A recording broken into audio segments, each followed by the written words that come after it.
Good morning to everyone. Last video में हमने संघवाद नामक अध्याय में भारत के संदर्भ में दो स्तरों का वर्णन किया था, एक केंद्रीय स्तर तो दूसरा राज्य स्तर। आज हम भारत में जो तीसरे स्तर की सरकार स्थापित की गई उसके बारे में चर्चा करेंगे। देखिए, यहां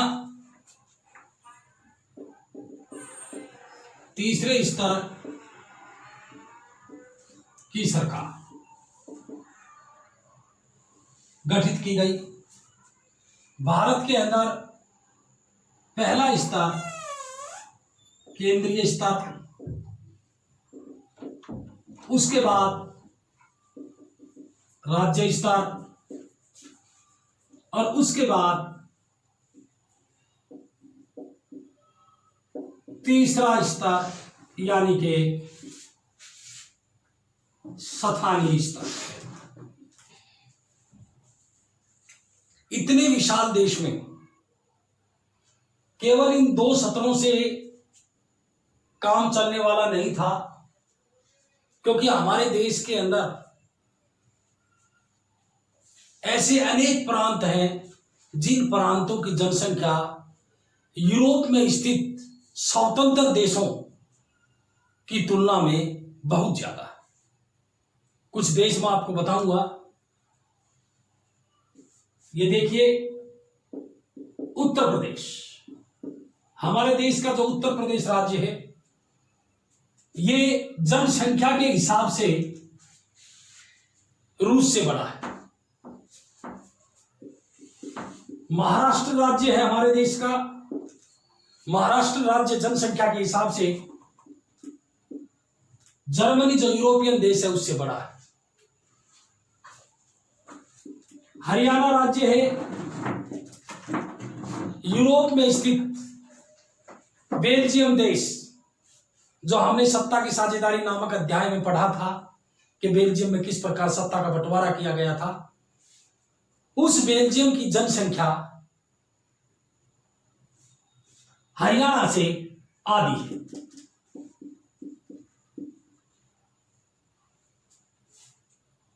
इस हिसाब को देखा जाए तो भारत में तीसरे स्तर अर्थात स्थानीय स्तर, स्थानीय सरकार की आवश्यकता पड़ी। दूसरी बात, हमारे देश के अंदर अनेक भाषा बोलने वाले लोग हैं, अनेक जातियों के लोग हैं, अनेक धर्मों के लोग हैं, और भाषा के हिसाब से देखा जाए तो दुनिया के अंदर हमारा देश भाषा ही आधार पर विविधता में सबसे ऊपर है। इसलिए तीसरे स्तर की सरकार की आवश्यकता भारत को पड़ी। अब हम चर्चा करेंगे कि ये तीसरे स्तर की जो सरकार है, जिसको आमतौर पर हम स्थानीय स्वशासन कहते हैं, वो स्थानीय स्वशासन का अर्थ क्या है, इसकी जरूरत हमें क्यों पड़ी, इसका महत्व क्या है। देखिए,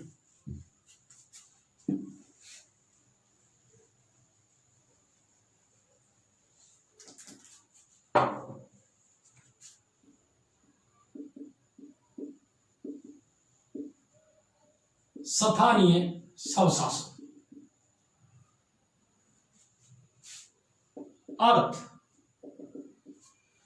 स्थानीय स्थान, स्व माने अपना, शासन मीन शासन, किसी स्थान के लोगों द्वारा उस स्थान का स्वयं शासन चलाना स्थानीय स्वशासन कहलाता है।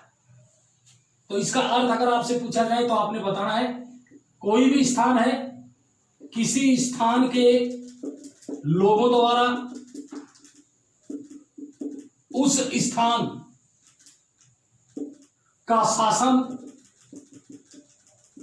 स्वयं चलाना ये स्थानीय स्वशासन कहलाता है। इस स्थानीय स्वशासन की जो शुरुआत है वो प्राचीन काल से ही हमारे देश में चली आ रही है, लेकिन जब भारत 1947 में स्वतंत्र हुआ तो स्वतंत्र होने के बाद गांधी जी का एक सपना था ग्राम स्वराज्य। उनकी ये सोच थी कि भारत के हर गांव में लोकतांत्रिक सिद्धांतों की स्थापना की जाए। इसलिए पंडित जवाहरलाल नेहरू उस समय प्रधानमंत्री हुआ करते थे। एक समिति गठित की गई और उस समिति का जो नाम है वो है बलवंत राय मेहता। बलवंत राय मेहता की सिफारिश पर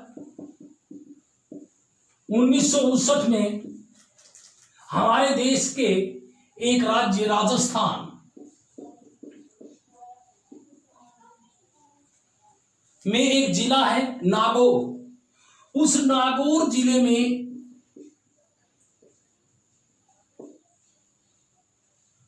एक गांव है, उस गांव का नाम है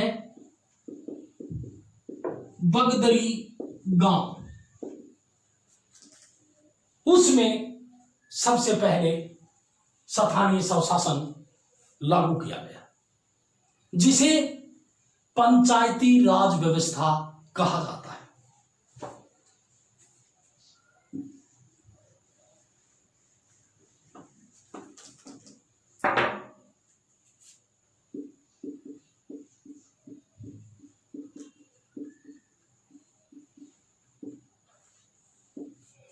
अब पंचायती राज व्यवस्था का क्या अर्थ है? पंचायती राज व्यवस्था का अर्थ है गांव में, इसमें शहर शामिल नहीं है, गांव के अंदर शासन चलाने की जो व्यवस्था स्थापित की गई है उसे हम कहते हैं पंचायती राज व्यवस्था। इस व्यवस्था का शहरों से कोई लेना देना नहीं है, शहरों की जो व्यवस्था है वो अलग है। तो ये पंचायती राज व्यवस्था है, इसका आपने ध्यान रखना है केवल गांव से संबंधित है। जब इसका अर्थ आपसे पूछा जाए तो आपने बताना है गांव के अंदर शासन चलाने की व्यवस्था को पंचायती राज व्यवस्था कहते हैं। और इस पंचायती राज व्यवस्था को 1959 में राजस्थान के नागौर डिस्ट्रिक्ट में बगदरी गांव में शुरुआत की गई, लागू किया गया। यह व्यवस्था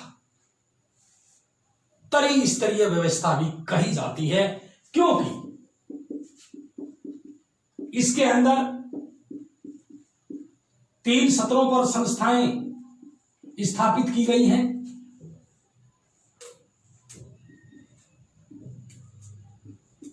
नंबर 1 ग्राम स्तर, नंबर 2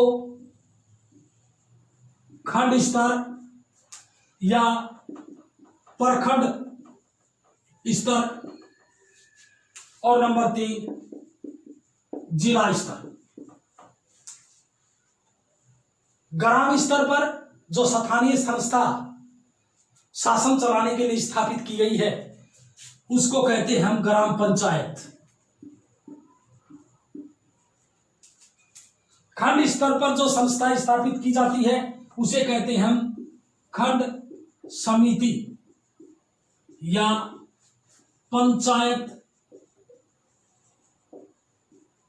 समिति। जिला स्तर पर जो संस्था स्थापित की जाती है उसका नाम है जिला परिषद।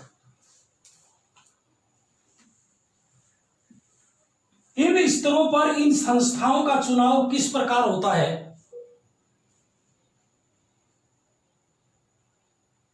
क्या योग्यताएं व्यक्ति के अंदर होनी चाहिए इसका चुनाव लड़ने के लिए?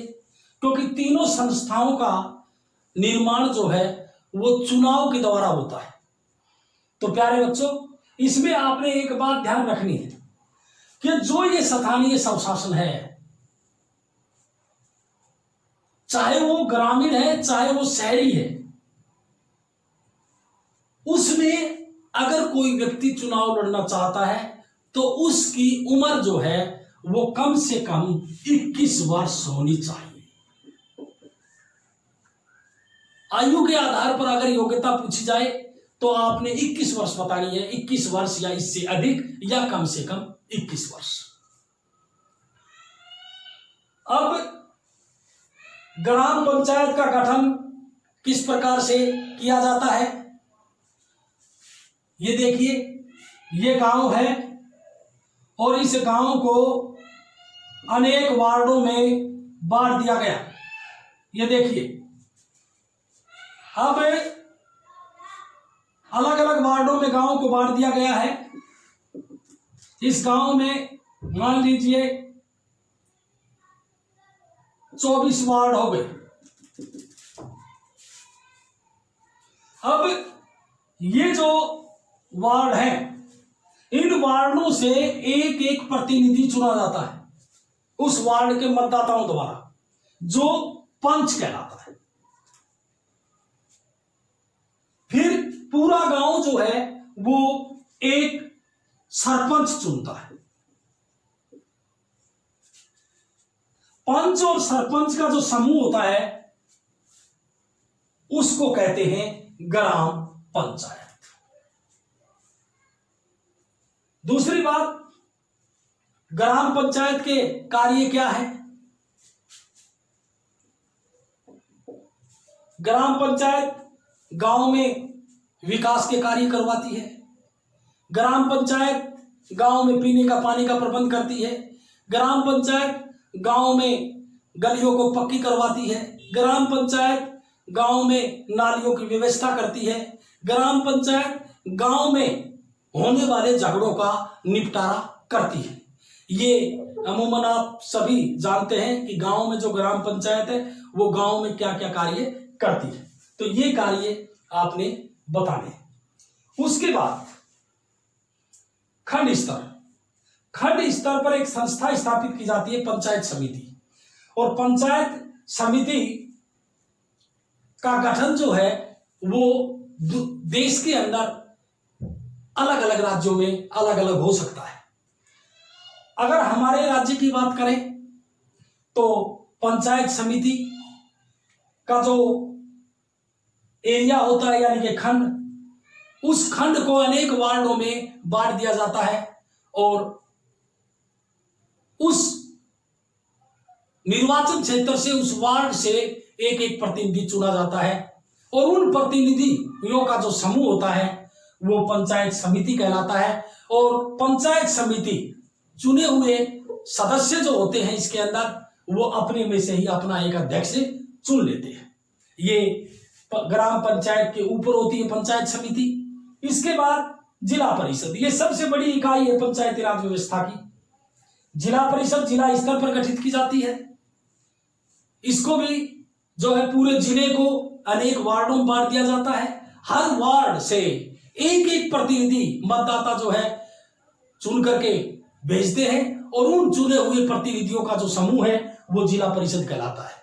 और इस जिले में जो लोकसभा के सदस्य होते हैं, विधायक होते हैं, वो पदेन सदस्य होते हैं। हालांकि वो चुनाव अलग चीज का उन्होंने लड़ा है, लेकिन वो इसके पदेन सदस्य माने जाते हैं। तो ये 3 स्तरों वाली जो व्यवस्था है इसको त्रिस्तरीय व्यवस्था भी कहा जाता है या पंचायती राज व्यवस्था कहा जाता है और ये स्थानीय स्वशासन में शामिल है। अब एक महत्वपूर्ण प्रश्न मैं आपको बताने जा रहा हूं, पंचायती राज व्यवस्था के उस अंग का या उस संस्था का नाम बताइए जिसका चुनाव नहीं होता। देखिए, ग्राम पंचायत का चुनाव होता है, पंचायत समिति का भी चुनाव होता है, जिला परिषद का भी चुनाव होता है, परंतु एक संस्था ऐसी है इस पंचायती राज व्यवस्था के अंतर्गत मानी जाती है वो, और उस संस्था का नाम है ग्राम सभा।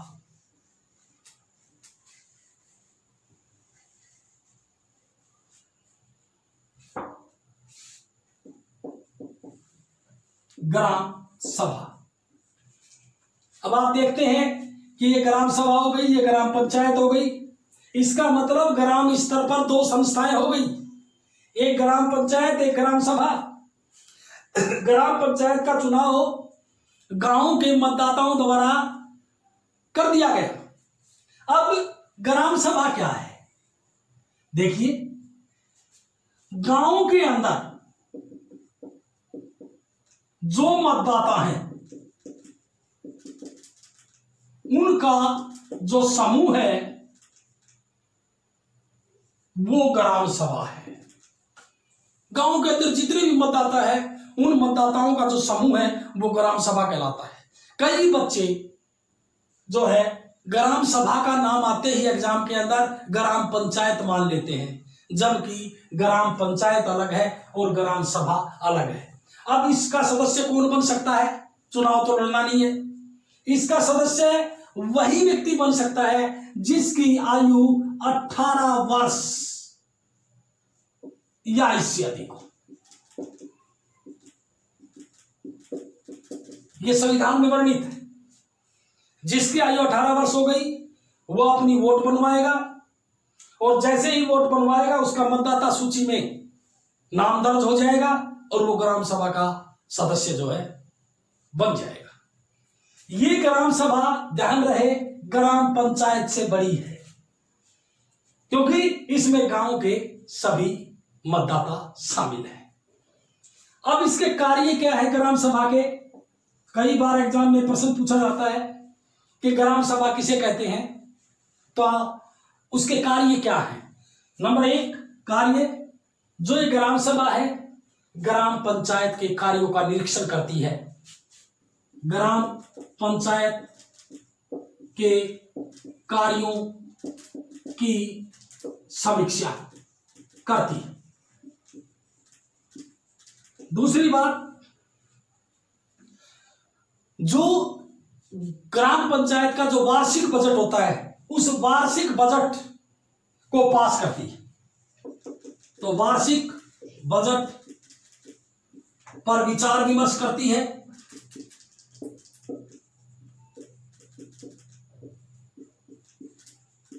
और पास करवाती है।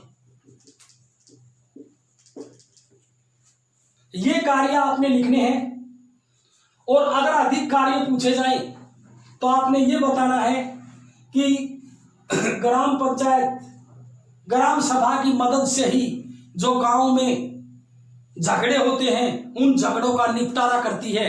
उसमें ग्राम पंचायत ग्राम सभा की मदद लेती है। आपने देखा होगा गांव के अंदर कभी झगड़ा हो जाता है तो उस झगड़े के अंदर गांव के मौजूद व्यक्ति होते हैं और उन व्यक्तियों को इकट्ठा करके उस झगड़े का निपटारा करने की कोशिश की जाती है, तो वो ग्राम सभा है, ध्यान रहे। तो ये प्रश्न कई बार एग्जाम के अंदर पूछा जाता है। ये थी पंचायती राज व्यवस्था। अब हम आपको बताते हैं कि स्थानीय स्वशासन का मैंने एक प्रकार आपको बताया है, पंचायती राज व्यवस्था या ग्रामीण स्तर। दूसरा जो स्तर है स्थानीय व्यवस्था का वो देखते हैं।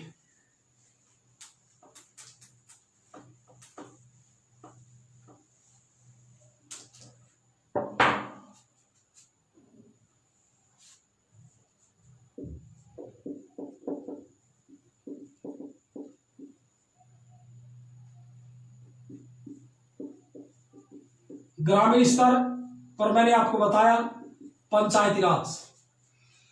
दूसरा जो प्रकार है स्थानीय स्वशासन का वो है शहरी स्थानीय स्वशासन। गांव को तो शामिल कर लिया पंचायती राज में और जो शहर बच गए उनके लिए अलग से भारतीय संविधान के अंदर व्यवस्था की गई है। किसी शहर का शासन चलाने के लिए उसी शहर के जो लोग हैं, जो मतदाता हैं, उन्हीं का चुनाव किया जाता है। तो देखिए, इसमें 3 प्रकार की संस्थाएं होती हैं। नगर पालिका, नगर परिषद और नगर निगम। आपकी टेक्स्ट बुक में इन दो का जिक्र है, नगर पालिका और नगर निगम। नगर पालिका जो छोटे कस्बे होते हैं, छोटे शहर होते हैं, छोटे शहरों में नगर पालिका का गठन किया जाता है, इनका नहीं होता। जो बड़े शहर होते हैं, उन बड़े शहरों में जो अधिक जनसंख्या वाले होते हैं, जिनकी आबादी बहुत ज्यादा बढ़ जाती है, वहां पर नगर निगम नामक निकाय की स्थापना की जाती है। ध्यान रहे, हमारा जो हरियाणा राज्य है, उस हरियाणा राज्य के अंदर एक शहर है फरीदाबाद, हरियाणा में। सबसे पहला नगर निगम यहां पर स्थापित किया गया था। अगर आपसे पूछा जाए कि हरियाणा में किस शहर में सबसे पहला नगर निगम बना, तो आप बताएंगे फरीदाबाद। और अगर देश लेवल की बात करें पूरे इंडिया की, कि इंडिया के अंदर जिस तरह हमने पंचायती राज व्यवस्था को आपको बताया कि पंचायती राज व्यवस्था सबसे पहले देश के अंदर कहां पर स्थापित की गई थी, सबसे पहले कहां लागू की गई थी, तो हमने आपको बताया राजस्थान के नागौर जिले में बगदरी गांव में। उसी प्रकार यहां शहर का जिक्र है, तो भारत के अंदर जो शहरी स्थानीय स्वशासन सबसे पहले जो लागू किया गया, और जो उसमें एक निकाय है नगर निगम। नगर निगम जो है सबसे पहले जो बना, वो बना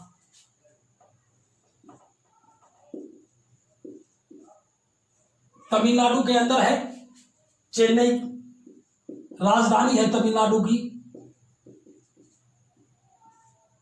यहां पर सबसे पहले नगर निगम की स्थापना हुई थी पूरे भारत के संदर्भ में देखा जाए तो ये जो बातें हैं पूछी जाती हैं, नगर पालिका और नगर निगम में अंतर बताइए। दोनों ही नगर से संबंधित है। नगर पालिका छोटे शहरों में होती है, नगर निगम बड़े बड़े शहरों में स्थापित की जाती है। नगर पालिका का जो अध्यक्ष होता है, प्रमुख होता है, उसको हम कहते हैं राजनीतिक प्रधान। क्या कहते हैं? राजनीतिक प्रधान। और नगर निगम का जो अध्यक्ष होता है, उसको हम कहते हैं मेयर, या हिंदी में कह लीजिए महापौर। ये आपने जब नगर निगम और नगर पालिका में अंतर पूछा जाए तो ये बातें आपने लिखनी है।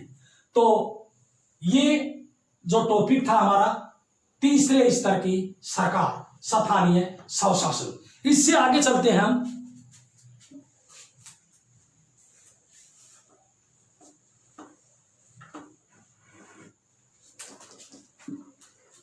ये देखिए,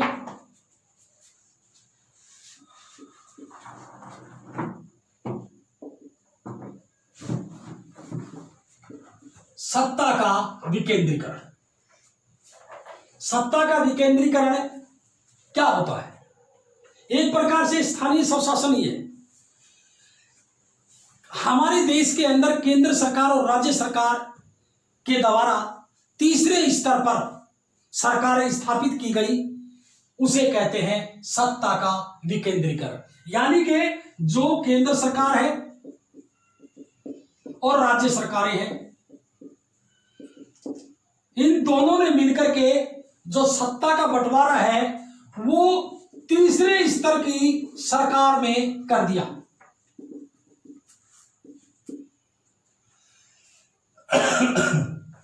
उसे कहते हैं सत्ता का विकेंद्रीकरण।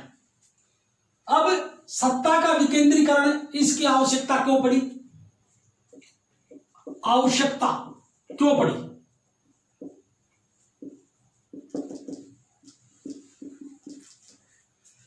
पहला कारण, किसी स्थान की जरूरतों को, किसी स्थान की समस्याओं को उस स्थान पर रहने वाले लोग अच्छी प्रकार से समझ सकते हैं, इसलिए सत्ता का विकेंद्रीकरण जरूरी था। या स्थानीय स्वशासन जरूरी था। किसी स्थान की समस्याओं का हल उस स्थान पर रहने वाले लोग अच्छी प्रकार से कर सकते हैं। दूसरी बात, सत्ता के विकेंद्रीकरण से शासन में लोगों की भागीदारी बढ़ती है, तो लोगों की शासन में भागीदारी। तीसरा, सत्ता के विकेंद्रीकरण को महिलाओं के लिए बहुत अच्छा माना गया। इससे महिलाओं का शासन में भागीदारी का जो अनुपात है उसको बढ़ाने के लिए भी ये आवश्यक था। एक लोकतंत्र को मजबूत करने के लिए, लोकतंत्र को मजबूत करने के लिए सत्ता का विकेंद्रीकरण जरूरी था। अगर आपसे पूछा जाए स्थानीय स्वशासन क्यों जरूरी है, स्थानीय स्वशासन का क्या महत्व है, या सत्ता का विकेंद्रीकरण किसे कहते हैं, यह क्यों जरूरी था, ये बातें आपने इस प्रकार से एग्जाम में लिखनी है। उसके बाद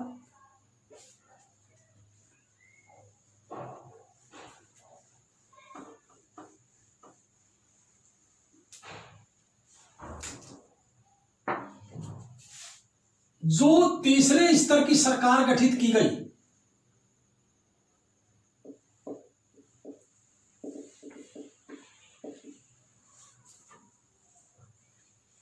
इस तीसरे स्तर की सरकार को प्रभावशाली और शक्तिशाली बनाने के लिए संविधान में क्या प्रावधान किया गया। 1992 में 73वां संशोधन किया गया और इस संशोधन के जरिए तीसरे स्तर की सरकार को शक्तिशाली बनाने के लिए कुछ उपाय किए गए। क्या उपाय किए गए, कैसे शक्तिशाली बनाया गया? नंबर 1, 5 साल में चुनाव अनिवार्य कर दिए गए। पहले नहीं थे, 1992 से पहले। दूसरी बात, महिलाओं के लिए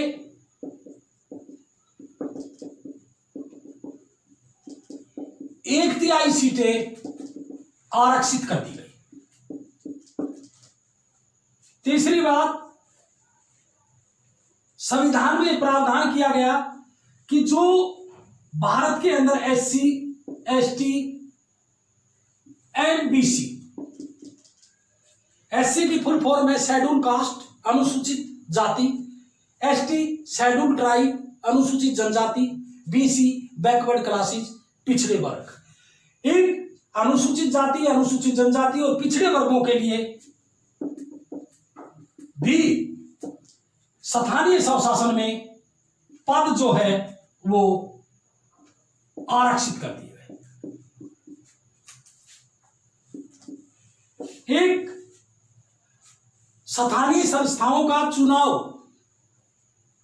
कराने के लिए अलग से स्वतंत्र राज्य चुनाव आयोग की स्थापना की गई। नेक्स्ट, राज्य सरकार द्वारा वित्तीय शक्तियां,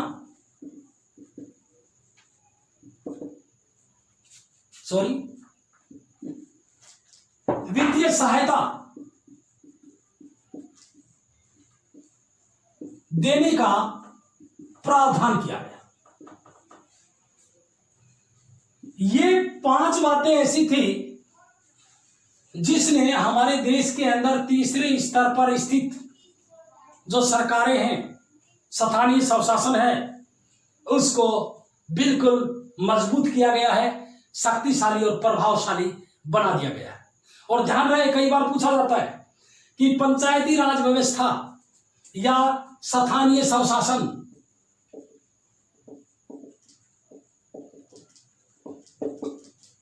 किस सूची में शामिल है। मैंने आपको बताया था पिछले वीडियो में कि 3 सूचियों में केंद्र सरकार और राज्य सरकार के बीच शक्तियों का बंटवारा किया गया है, संघ सूची, राज्य सूची और समवर्ती सूची। तो जो ये विषय है स्थानीय स्वशासन का, ये विषय किस सूची के अंतर्गत आता है? ध्यान रहे, ये विषय राज्य सूची के अंतर्गत आता है। इन स्थानीय संस्थाओं के पास या पंचायती राज संस्थाओं के पास 29 विषयों पर अधिकार दिया गया है। कितने विषयों पर? 29 विषयों पर। 29 विषय ऐसे हैं जिन पर स्थानीय संस्थाओं को निर्णय लेने का अधिकार दिया गया है। इसके बाद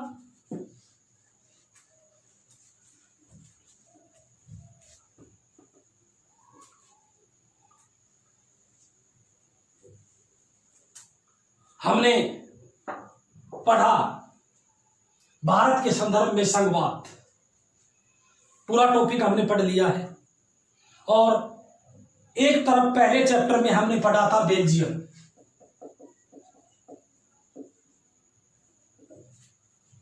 और आज हमने पढ़ा है भारत। बेल्जियम और भारत के बीच में मिलती जुलती विशेषता कौन सी है और अंतर कौन सा है सत्ता के बंटवारे को लेकर के? देखिए, बेल्जियम और भारत की जो मिलती जुलती विशेषता है